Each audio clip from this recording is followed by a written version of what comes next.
Jihad is not to kill a non-Muslim by a Muslim. Jihad means to strive. And in whatever you do in life, you strive to be the best you can be. You strive to be a good Muslim. You strive to be a good Christian. You strive to be a good farmer or a good engineer. So jihad is not to kill a non-Muslim. That's a wrong notion people have been airing out for decades.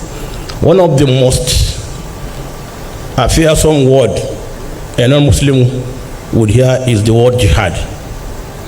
And it's true because people have already given it a very negative connotation, but it is not. And so let's live here with that notion that, look, jihad is to strive, it's not to kill a non-Muslim. Because as we know as Muslims, it's in the Holy Quran, you cannot take somebody's life without due process. You cannot kill somebody. Because it said to kill a life, take a life or kill somebody, it's like taking the whole of humanity. That's without being following due process. But what President Jonathan said, I was expecting him to make a very strong comment about how he really dealt with the issue of Boko Haram, which he used both the military and myself and other stakeholders. But maybe he decided not to, because a book is coming after that from him on how I dealt with Boko Haram issue. And let me also correct you, like I am happy to hear that the Boko Haram is not really Boko Haram, that's not their name. I'm glad to hear that from somebody who is not me. If I were the one who is saying that, somebody will say yes, because I know them. And that's not their name, because I know that they never claimed Boko is haram. If you have listened to some of their audio, which I had privilege of listening to, they said they didn't say Boko is haram, because so many of them have also gone to school. And they said you cannot open somebody's brain and remove the education in his head. So he has already acquired that knowledge, that education. He's an engineer, he's a doctor, he's whatever it is. What they are saying is that those who have gone to school and are educated are leading bad governments. What they're after is the issue of bad governance, because they want to be free, they want to do whatever they feel they should do. And I want to correct, and I'm glad this is carried on TV, live. I want to correct this wrong notion that people, non-Muslims, hold about jihad. Jihad is not to kill a non-Muslim by a Muslim. Jihad means to strive. And in whatever you do in life, you strive to be the best you can be. You strive to be a good Muslim. You strive to be a good Christian. You strive to be a good farmer or a good engineer. So jihad is not to kill a non-Muslim. That's a wrong notion people have been airing out for decades. And I wrote a foreword on a book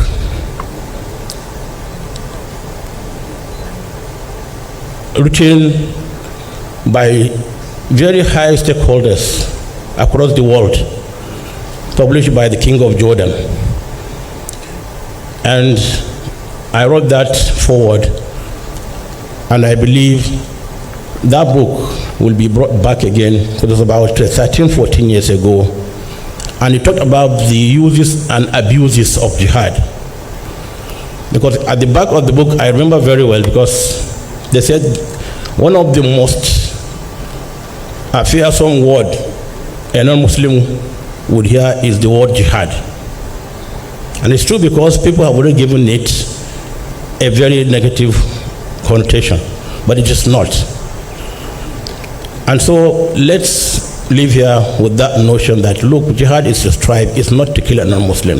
Because as we know as Muslims, it's in the Holy Quran, you cannot take somebody's life without due process. You cannot kill somebody. Because it said to kill a life, take a life or kill somebody, it's like taking the whole of humanity. That's without being following due process. But these are things that scholars will talk to you about. So let's live here with this notion that jihad is not to kill, because we are living peacefully with one another. I'm a Muslim and I know I'm a Muslim. If you're a Christian, you know you are a Christian. Then when we understand one another, we are better equipped to deal with one another.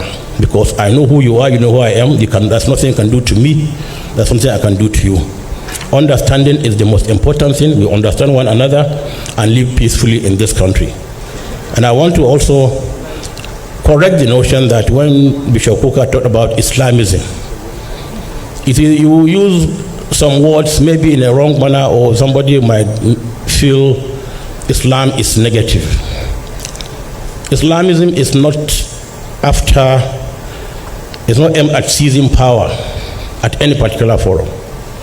Islam is after good governance in society. And whoever is there, President Goodluck Jonathan was president, we gave him 100% support throughout his presidency. Nobody said anything negative about it. He knows that and he's here. So Islamism is not what you think it is. It's a wrong notion that you are bringing up here, that is to seize power. It's not to seize power. We're after good governance. September 2019, I gave a talk on Islam and good governance in Nigeria. President Buhari was just going in for his second term. After I finished my talk, the following day, papers carried it, I was aiming at President Buhari's second term, because I said things that a good Muslim should do as a leader and what he should not do. And these are written. So we have a code. We have a code of conduct. We have ways and means of life, the Holy Quran and the hadith of our most noble Prophet Muhammad and the consensus of the ulama, that's the clerics. These are three things guiding us. Anybody coming outside this to say things that he really doesn't know about is not speaking, it's not for Islam. Because Islam abhors extremism.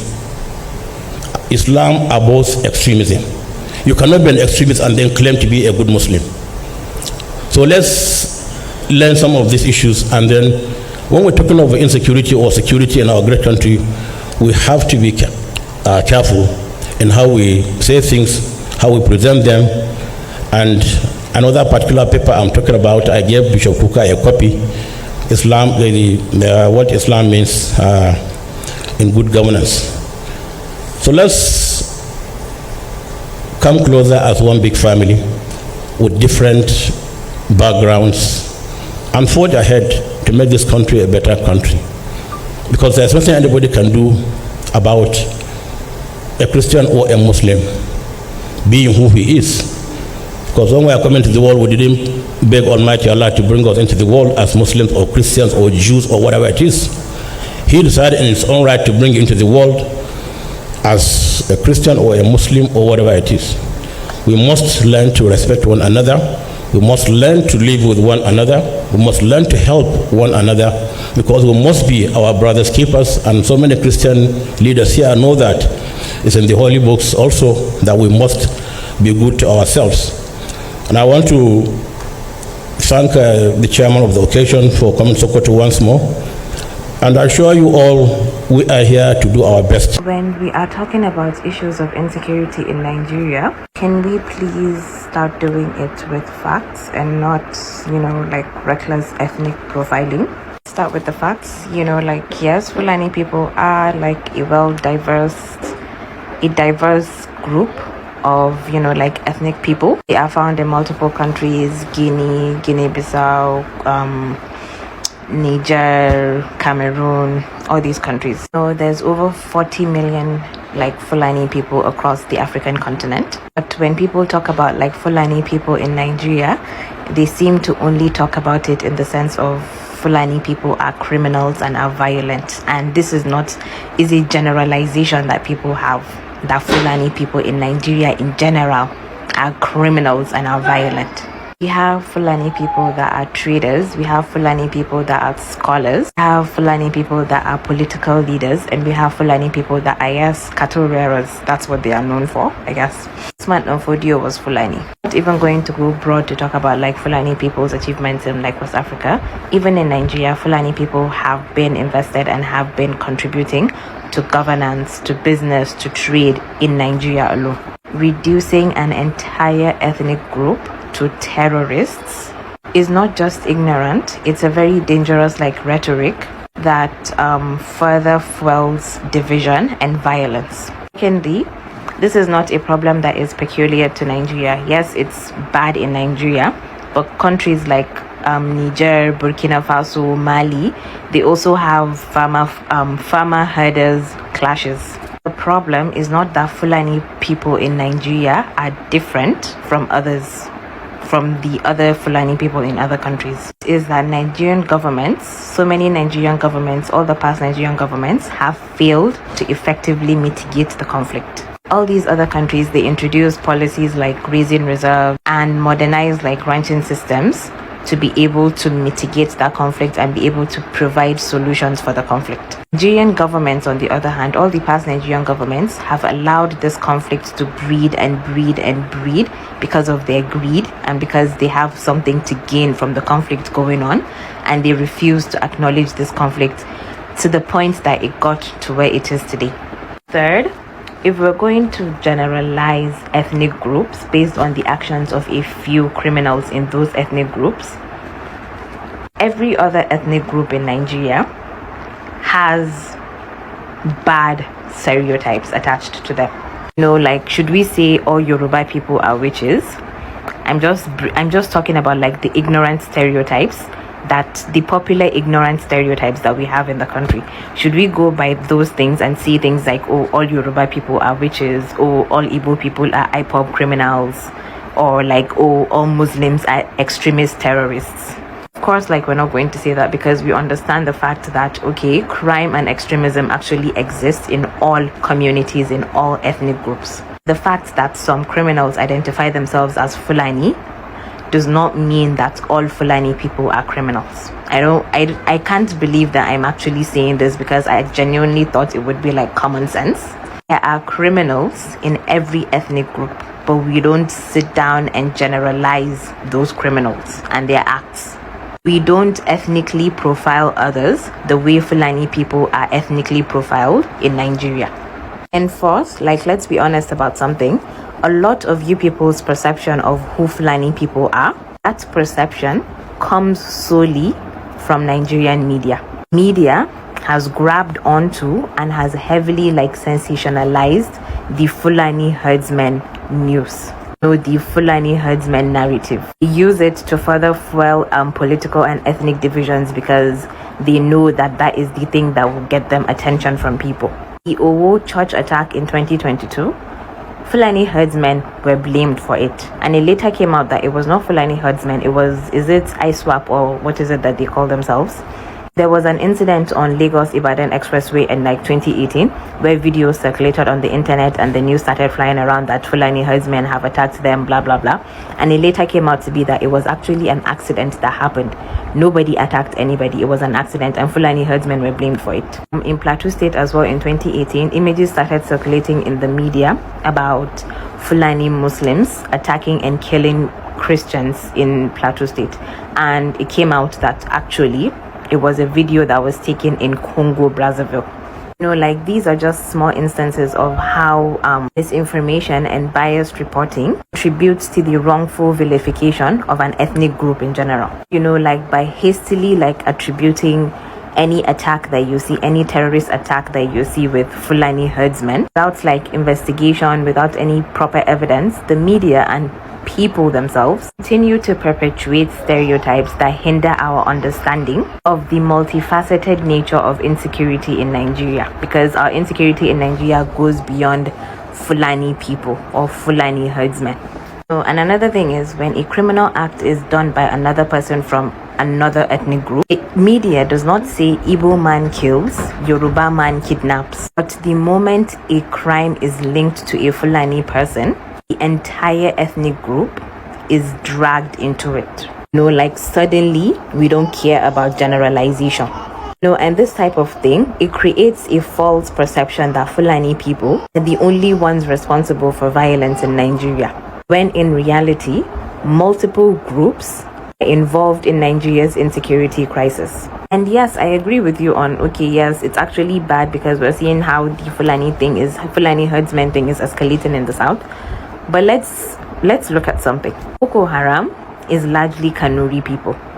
Contrary to popular belief, it's not Fulani people, it's largely Kanuri people. IPOB is largely Igbo people. the Niger Delta militants largely Ijaw people? Do we sit down and generalize and say all Kanuri people are Boko Haram? Do we sit down and say all Niger Delta, all Ijaw people or all people from Niger Delta are militants? Do we sit down and generalize and say all Igbo people are part of IPOB's ESN?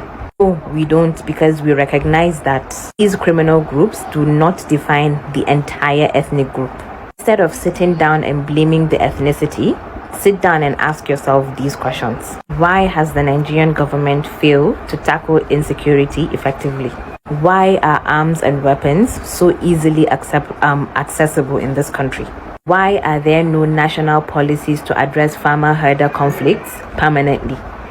Imagine we've been dealing with farmer-herder conflicts for how many years now, for how many decades now, and we still don't have national policies addressing it. When you sit down and say things like, oh, why is it that Nigerians get the terrorist Fulani and other people get the normal people? Not only are you spreading misinformation, you are also fueling ethnic hatred. Statements like this not only create hostility, they create division, and they create violence. For what? Like, why?